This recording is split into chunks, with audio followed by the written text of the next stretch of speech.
Prezident İlham Əliyevin memarlıq irsinin qorunması və təbliği ilə bağlı 18 sentyabr 2025-ci il tarixli sərəncamına uyğun olaraq görkəmli memar Əcəmi Naxçıvaninin heykəlinin Əcəmi seyrəngahında yerləşdirilməsi nəzərdə tutulur.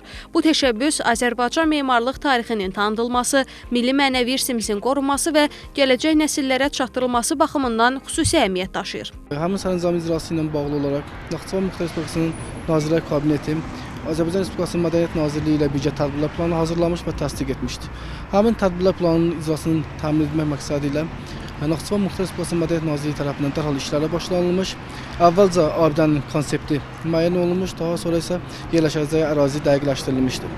Daha sonra həmin konseptə uyğun olaraq layihələndirmə işləri başlanılmış və yekunlaşdıqdan sonra həmin layihəyə uyğun olaraq tikinti quraşdırma işlərinə həyata keçirilməyə başlamışdır.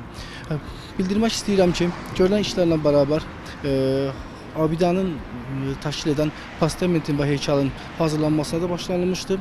Qeyd etmək istəyirəm ki, heykəl və postament Bakı şəhərində hazırlanır və may ayında Muxtar Respublikaya gətirilməsi nəzərdə tutulmuşdur. Heykəlin müəllifləri xalq rəssamları Salhab Məmmədov və Əli İbadullayevdir. Abidənin ucaldılması mədəni irsin təbliğini gücləndirəcək, qədim diyarın estetik görünüşünü daha da yaxşılaşdıracaq və şəhərin diqqət çəkən məkanlarından birinə çevriləcək.